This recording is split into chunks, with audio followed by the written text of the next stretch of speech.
Recording in progress.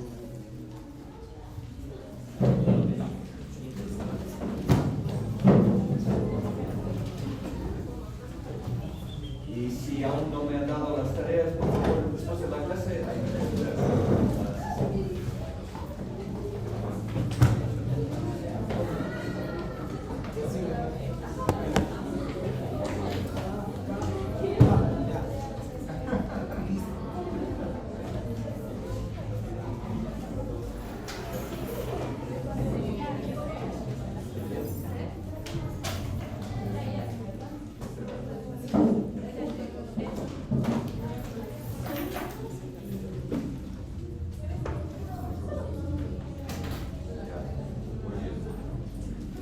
Muy bien. Hicieron muy bien con la prueba. Yo estaba feliz. Todos 100% o menos uno nomás. Todos hicieron bien. Yo pensé, al menos un hermano se va a equivocar en todo. Al menos uno se va a equivocar. Pero no, hicieron muy bien. Entonces eso me animó mucho. La mayoría de los que se equivocaron era algo así sencillo nomás. Algunos se equivocaron en Natalia al final, porque esta ciudad la Biblia solo se menciona una parte nomás sobre esta ciudad. Entonces, pero la mayoría hicieron muy bien. Entonces, gracias por el esfuerzo que todos hicieron. Entonces, vamos a empezar, vamos a orar y después vamos a seguir con el tema, ¿no? Oremos. Amado Padre, gracias por el tiempo que tú nos has dado para reunirnos en este tiempo, esta noche, para estudiar más de la vida de Pablo, seguir aprendiendo de lo que tú nos enseñes en tu palabra. Nos pedimos, Señor, que nos guíes en este tiempo. En nombre de Jesucristo oramos. Amén. Amén. Muy bien. Entonces, ya estamos aquí en Hechos 15. ¿Ya? Y ahora una pregunta. Ustedes saben que hoy es un día especial, ¿no? Día de Acción de Gracias. Así es, Día de Acción de Gracias. Hoy es el Día de Pavo en los Estados Unidos, ¿no? Hoy es el día porque el pavo es más disponible, no sé qué. Pero empezó con la costumbre hace más de 200 años. Era entre los europeos y los indígenas cuando comieron juntos ese día para celebrar la cosecha y todo. Y justo donde celebraron, donde pasó todo eso, hay muchos pavos. Entonces, supongo que por ahí empezó. Más allá de eso, no sé, la costumbre de mi país. Yo sé que comieron mucho marisco ese día también. Y marisco no es parte del Día de Acción de Gracias. Entonces, el pavo no sé todo. Hay otras comidas también, hay muchas comidas que comemos en ese día, que solo celebramos ese día mismo.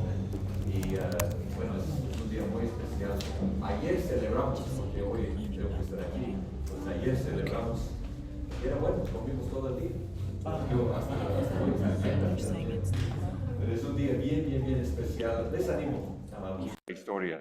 Desde la perspectiva cristiana, hay personas que quieren cambiar ahora la historia, pero la historia verdadera es una historia impresionante. Y lo que me llama más la atención es la diferencia. Porque no para decir que Estados Unidos es el mejor país, obviamente tenemos problemas graves. Solo tienen que ver las películas que salen de Estados Unidos, pueden ver todos los problemas que mi país tiene. Pero lo que me gusta son las raíces del país, porque cuando los europeos llegaron a Estados Unidos era muy diferente en comparación cuando los europeos llegaron aquí, a Sudamérica. Los que llegaron a Norteamérica eran cristianos verdaderos, eran personas buscando la libertad para practicar su religión. En cambio, los que llegaron aquí eran militares, eran católicos y llegaron con la fuerza para saquear el país y para llevar el oro y para destruir la cultura. Era muy diferente en Estados Unidos. No por los estadounidenses, sino por los cristianos, los que llegaron para predicar la palabra de Dios y practicar la palabra de Dios. Son dos historias totalmente diferentes. Y ahí puede ver la diferencia entre el cristianismo y el catolicismo. Entonces les animo a buscar algún día toda la historia, es impresionante. Si no sabe dónde, me avisa nomás, yo les puedo ayudar. Hay muchas citas, muchos libros también que cuentan la historia. Si desea saber, les puedo ayudar después, ¿ya? Bueno, entonces ahora vamos a seguir con Pablo, Hechos 15. Ahora, Hechos 13, 14, ya vimos todo eso. Hechos 13 y 14, todo el primer viaje misionero de Pablo y Bernabé. Ahora llegamos al versículo 15, capítulo 15.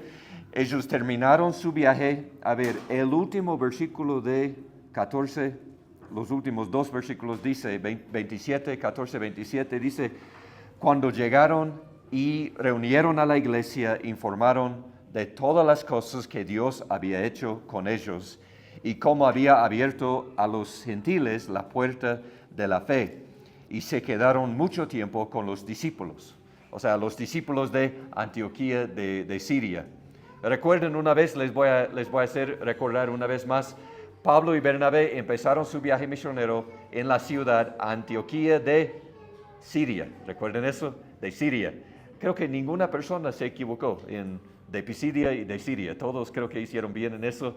Entonces empezaron su viaje allá, fueron de allá a Chipre, a todas las ciudades ahí por Galacia, regresaron por Chipre, por acá, hasta Antioquía de Siria de nuevo. ¿Y por qué Antioquía de Siria? Porque ahí estaba su iglesia, ¿recuerden? La iglesia los envió, la iglesia los recibió. Y la iglesia los apoyó económicamente en el viaje y cuando terminaron el viaje, de nuevo a su iglesia para rendir cuentas.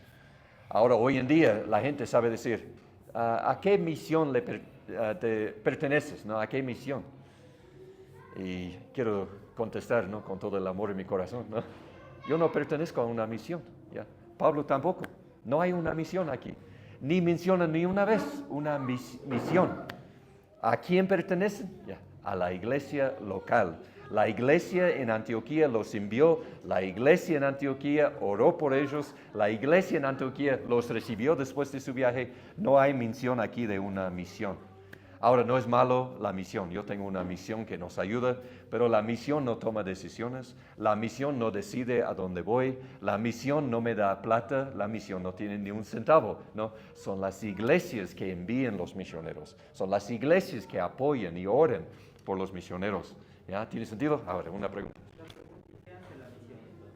La misión principalmente ayuda con el lado administrativo de todo lo que es la obra misionera. O sea, si hay varias iglesias que apoyan al misionero, ya las iglesias envían sus ofrendas a la misión y la misión da al misionero.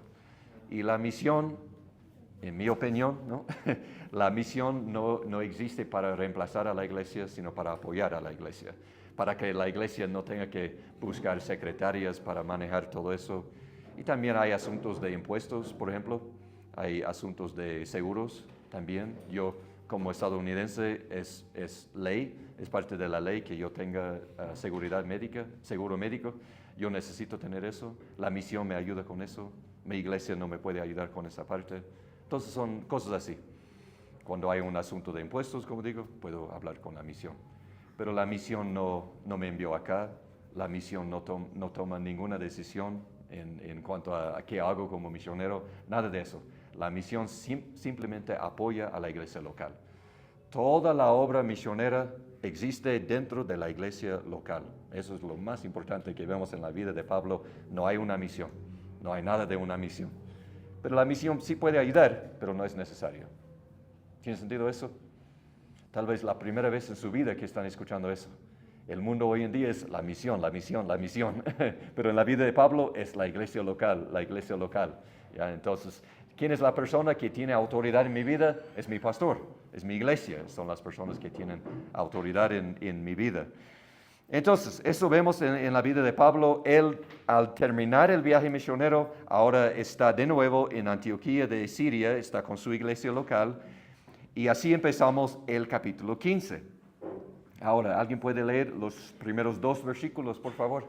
Amén. Ya, por favor. Entonces algunos que venían de Judea enseñaban a los hermanos, si no circuncidáis conforme al rito de Moisés, no podéis ser salvos.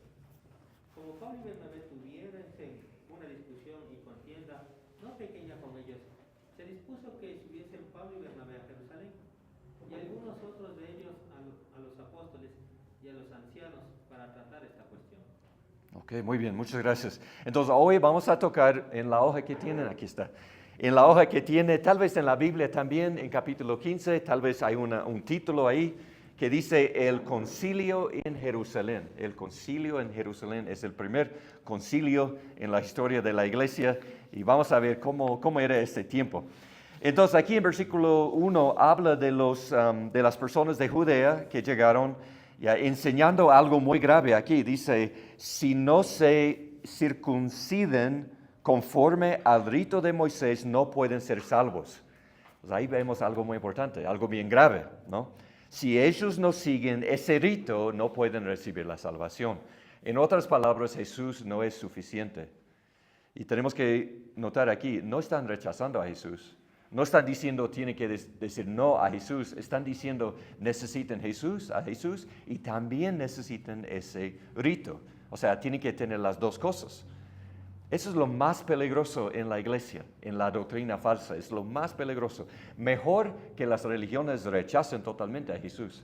Pero cuando las religiones dicen, sí, es bueno confiar en Jesús, es bueno seguir a Jesús, pero también otra cosa, lo que sea, también el bautismo, también la membresía en nuestra iglesia, también cualquier otra cosa, ya estamos destruyendo lo que es el evangelio puro. Y eso es lo que está pasando aquí. La circuncisión era una cirugía.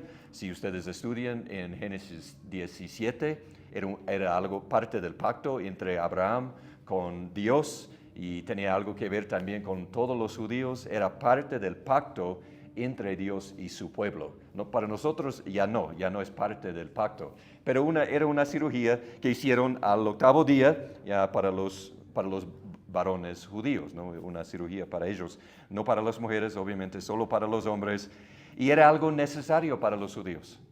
Y para ellos ahora aquí en Hechos capítulo 15, después de Jesús, ellos están diciendo ahora, ustedes pueden seguir a Jesús, pueden confiar en Jesús, pero también tienen que seguir lo que es ya el rito de Abraham, parte de la ley del Antiguo Testamento.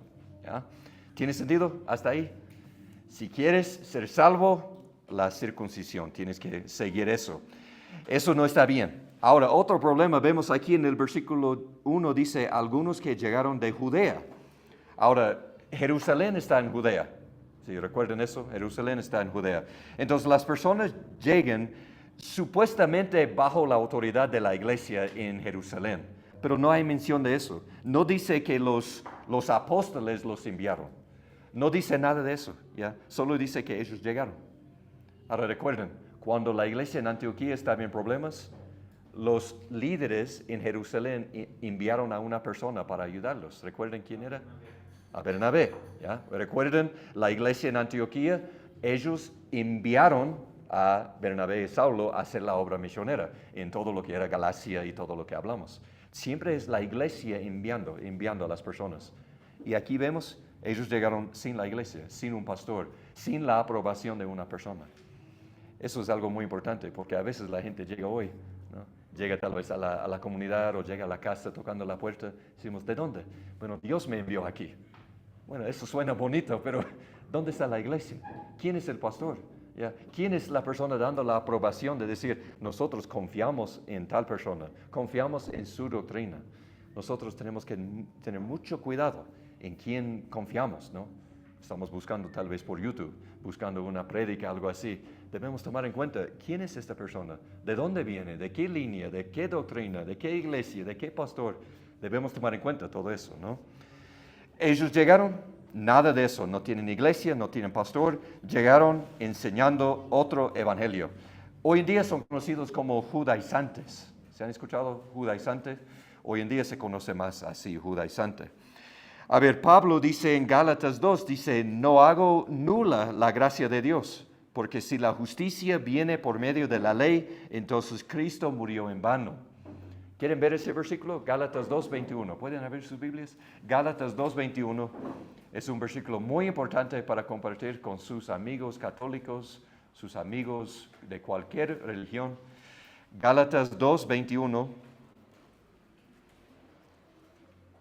Pablo dice, Gálatas 2:21, no hago nula la gracia de Dios, porque si la justicia viene por medio de la ley, entonces Cristo murió en vano. Ahora tenemos que pensar bien en lo que este versículo está diciendo. Cristo murió en vano, o sea, sin propósito. Dios estaba totalmente malgastando su tiempo, su vida, su cuerpo, todo.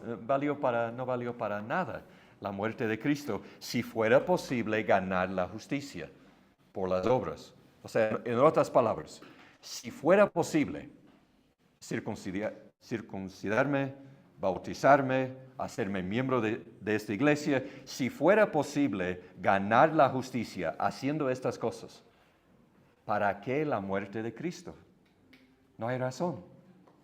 En eso tenemos que tener mucho cuidado, ¿no? Cuando estamos enseñando a los niños en la escuela dominical o tal vez nuestros hijos en la casa. Tenemos que tener cuidado. El Evangelio no es Jesús más, orar y asistir a la iglesia y ofrendar y hacer estas cosas, no. El Evangelio es solo Jesús, nada más. Fin de la historia, nada más. Solo Jesús. Porque si es algo más, Jesús murió en vano. Entonces vamos de vuelta a Hechos 15. Los judaizantes están predicando eso. Tienen que seguir la ley y también confiar en Jesús. Y si no, no pueden ser salvos. Ahora, como resultado de eso, de esta enseñanza de los judaizantes, tenemos dos reacciones, dos cosas que sucedió. La primera cosa es el libro de Gálatas.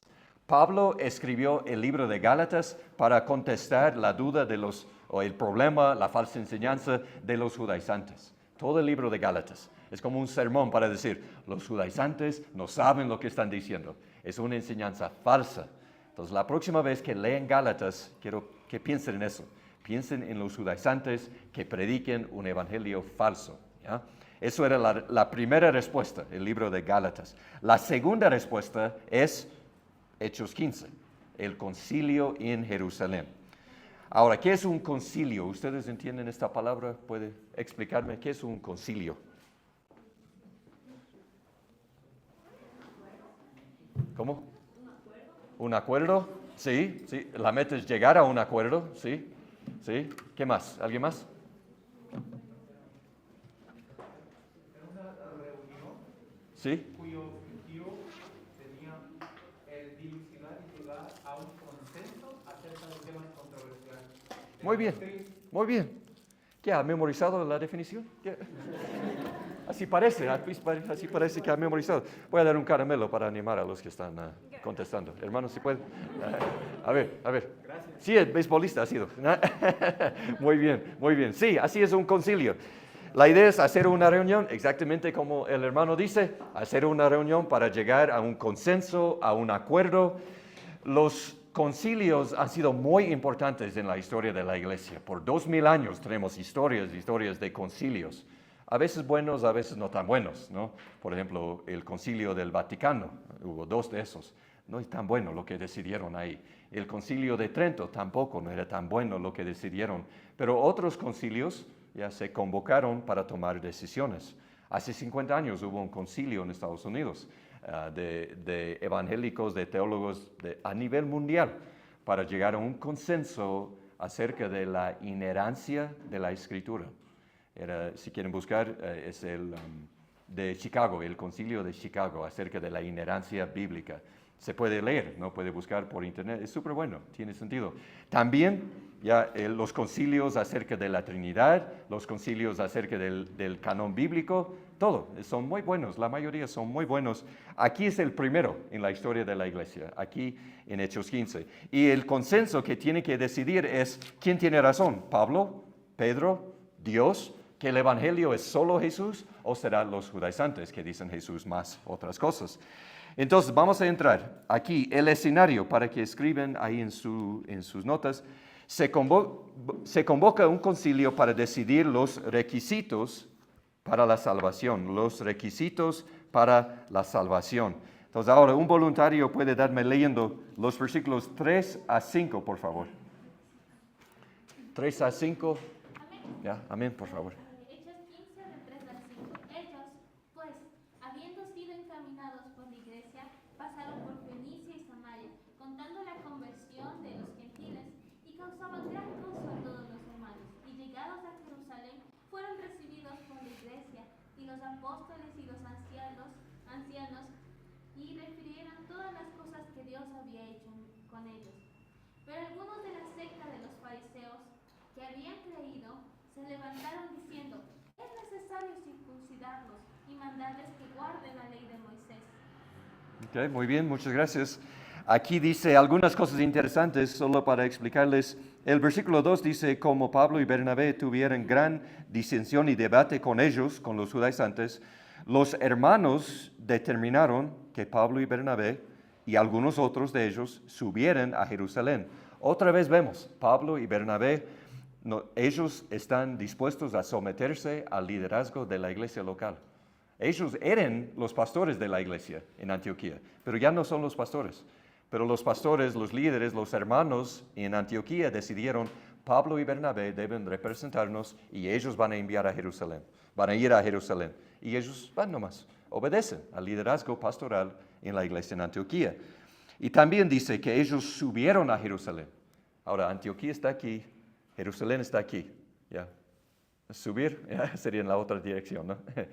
No es subir en el sentido de al norte, ¿ya? Es subir en el sentido de que Jerusalén era una ciudad de altura, ¿no? Era más alto. Entonces, por eso dice la Biblia que subieron a Jerusalén, porque él estaba en una montaña, ¿no? ¿Tiene sentido eso?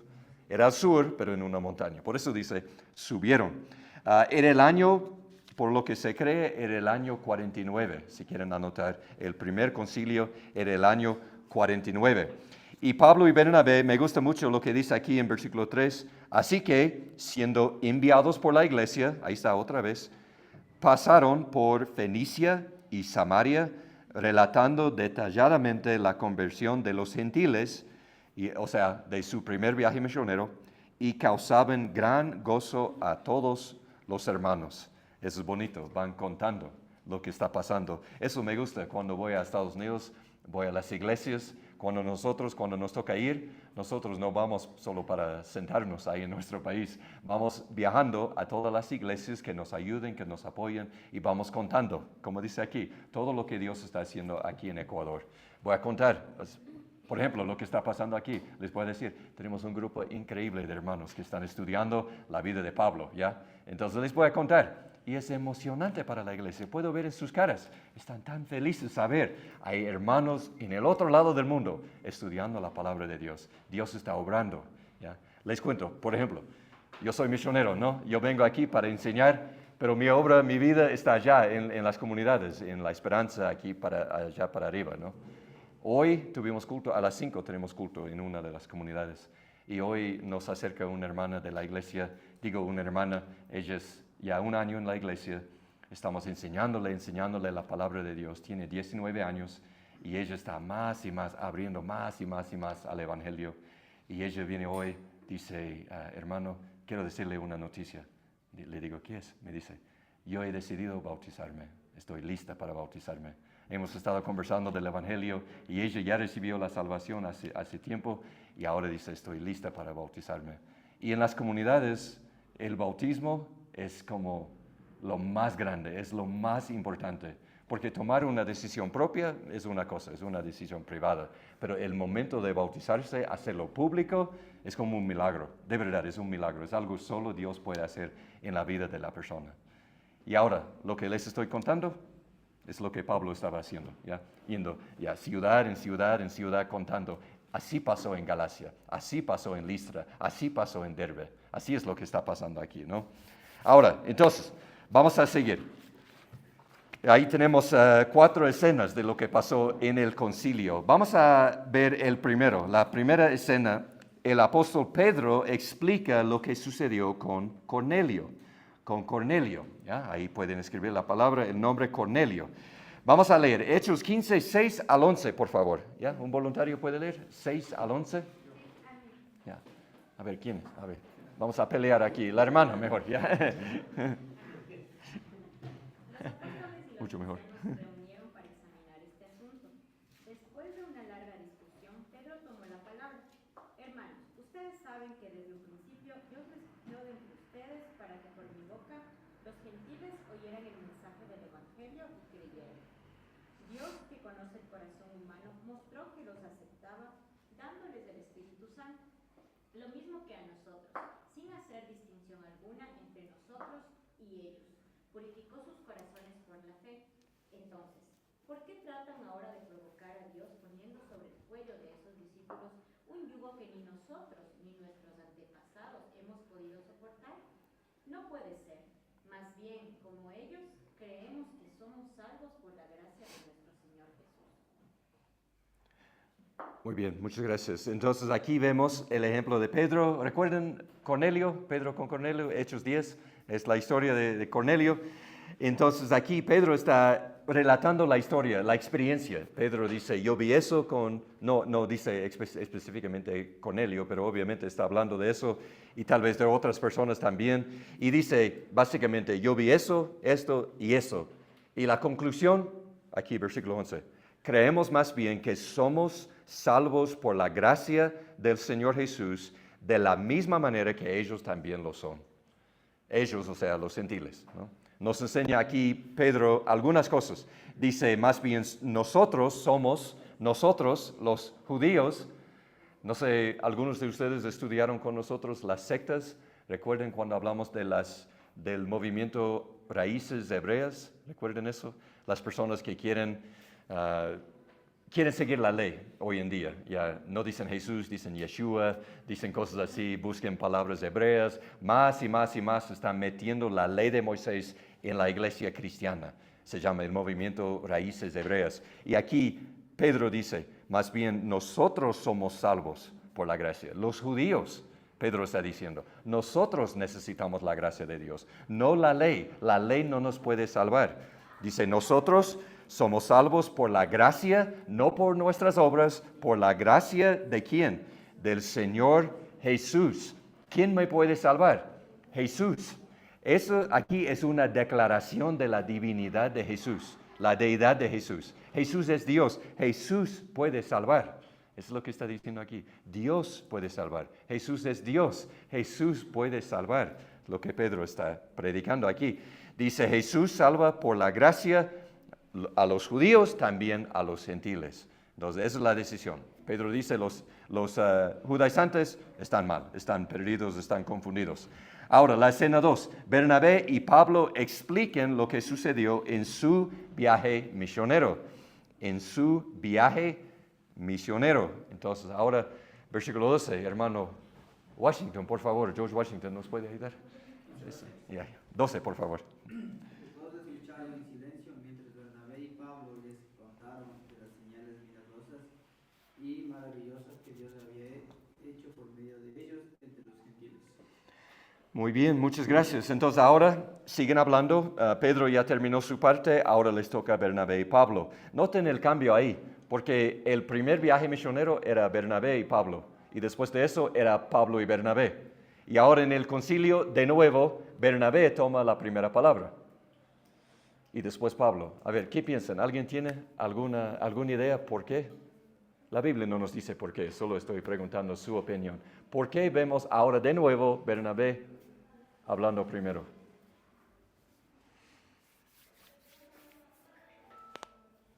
¿Me quiere adivinar? ¿No? En un inicio, los discípulos, cuando recién les encomendaron la misión, siempre pusieron a Bernabé cabeza, como la cabeza de ese dúo, se podría decir, ¿no? Ajá, sí. Pero claro, ellos no sabían en cambio lo que había pasado ya, y como Pablo fue más elocuente, hizo hasta milagros, pero cuando regresó tal vez, igual le dieron la palabra a Bernabé, ¿ves? Porque ellos sabían que cuando salieron de ahí, Bernabé era la cabeza de este dúo. ¿Sí? Tal vez. Sí. Me gusta la idea. Yo no había pensado en eso, pero mejor que mi idea. Eso me gusta. Sí. ¿Entienden? ¿Entienden lo que dice el hermano? Sí. Tiene sentido, ¿no? Tal vez los de Jerusalén no sabían todo lo que había pasado en el viaje, entonces no sabían que Pablo había tomado como la cabeza del dúo. Sí, puede ser eso. ¿Alguien más? ¿Otra idea? Ya, nada más. Mi idea no tan bonita como el hermano dice. Yo estaba pensando, puede ser también porque recuerden la primera vez que Pablo o Saulo llegó a Jerusalén después de recibir la salvación, era Bernabé quien dijo a todos los apóstoles que Saulo es confiable. Nosotros podemos confiar en él, podemos hablar con él, entonces podemos recibirle también. Entonces puede ser por eso que tal vez hasta este momento están pensando en eso. No sabemos, pero lo que vemos es ahora de nuevo, aquí está Bernabé tomando lo que es el liderazgo en ese grupo. Y dice, bueno, así es lo que nosotros vimos. Básicamente no nos explica con detalles, pero es la misma conclusión que Pedro les da. Los gentiles están recibiendo la salvación sin la ley de Moisés. No necesitan la circuncisión, no es necesario, ya debemos dejar eso. Entonces, la escena número 3, el pastor Jacobo o Santiago toma una decisión. Tenemos esta confusión en la Biblia en español porque Santiago es Jacobo, Jacobo es Santiago, es el mismo nombre, ya es la misma persona. Hay como 5 Santiagos diferentes en el Nuevo Testamento. Aquí estamos hablando del medio hermano de Jesús. También estamos hablando de él que escribió la carta, Santiago. El que no creía en Jesús en su vida, era después de la resurrección que empezó a confiar en Jesús como su Salvador. Entonces es un personaje muy interesante, vale la pena estudiar. Él llega a ser el líder principal de la iglesia en Jerusalén. Y en el versículo, 13 y 14, por favor. 13, 14 y 15, los 3 versículos, por favor. ¿Voluntario? Sí, hermanita. 13. Cuando terminaron, Jacobo tomó la palabra y dijo: Hermanos, escúchenme. Simón nos ha expuesto cómo Dios desde el principio tuvo a bien escoger de entre los gentiles un pueblo para honra de su nombre. Con esto concuerdan las palabras de los profetas, tal como está escrito. Ok, hasta ahí nomás. Muchas gracias, no, lo siento. Hasta ahí nomás. Y desde ahí para abajo es de Amós 9, versículos 11 y 12. Santiago o Jacobo, él está citando los versículos de Amós 9. Y lo que está explicando aquí, sin entrar en muchos detalles, solo quiero que vean esta cosa. Lo que Jacobo está explicando aquí es que lo que Pedro dice, lo que Bernabé dice, lo que Pablo dice, está de acuerdo con ¿qué? Con el Antiguo Testamento. Desde el Antiguo Testamento dice que Dios tiene un pueblo que no son los judíos. Dios tiene otras ovejas que no son de este rebaño, como dice Jesús. O sea, lo que Jacobo nos está haciendo aquí, nos está ayudando mucho. Pedro dice, yo tengo esta experiencia. Bernabé dice, nosotros tuvimos esta experiencia. Pablo dice, nosotros también vimos esta experiencia. Y Jacobo dice, y todas las experiencias están de acuerdo con la Biblia. ¿Alguna vez han escuchado eso en la iglesia? Un hermano levanta la mano y dice, anoche yo tuve una visión. Y empieza a hablar. Y yo como pastor empiezo a sudar. ¿Qué va a decir? ¿Qué va a decir? Espero que no sea herejía. No, recién tuvimos eso en nuestra iglesia.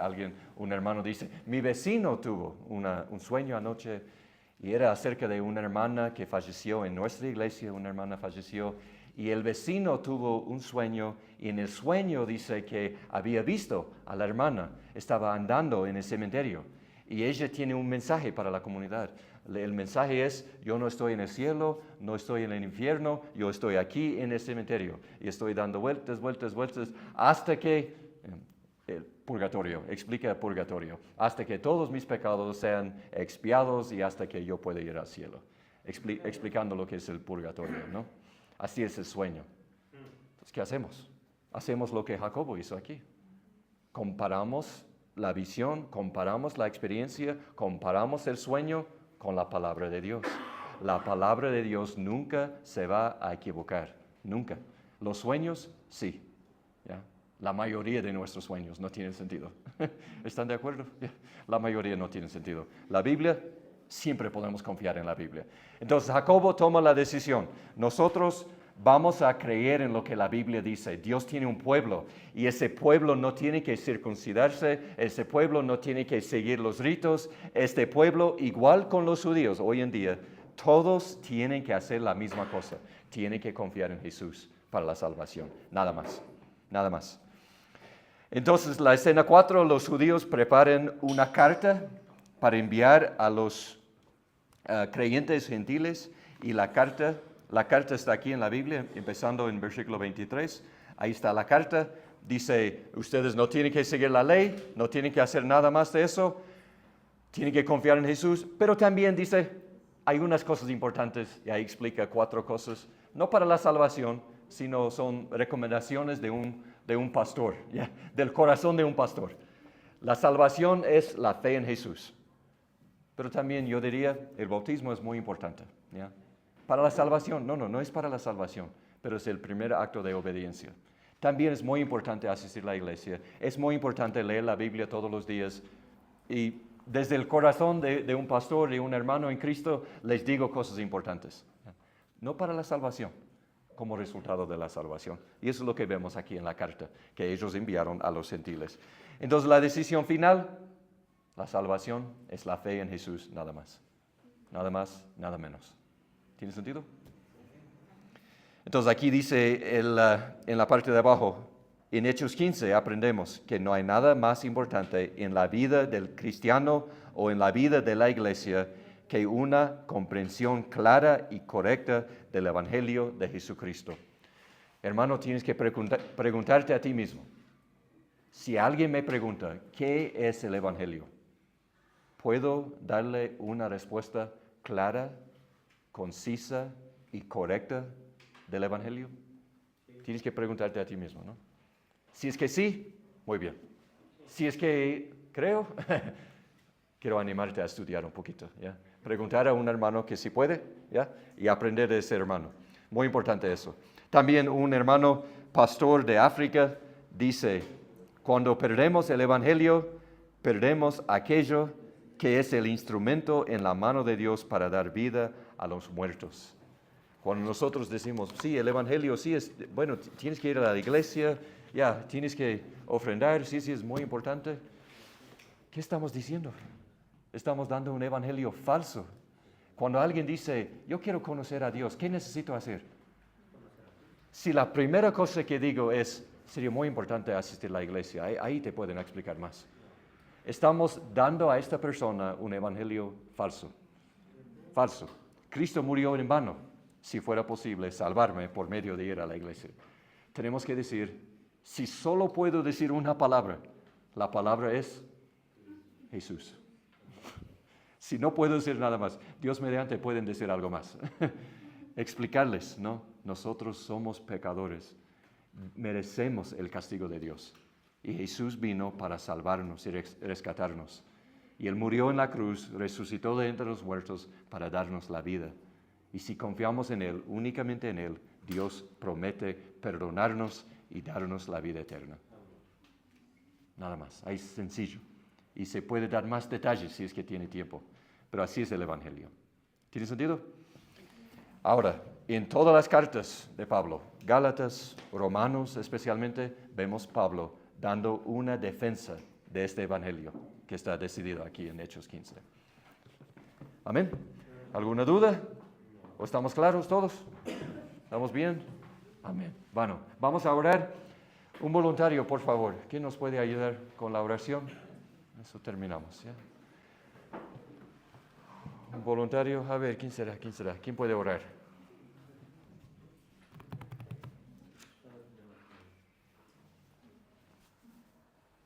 Yo. Sí, hermana Natalie, por favor. Señor, en el nombre de Jesús, te damos gracias por esta noche. Gracias por habernos permitido juntos como hermanos aprender más de tu palabra.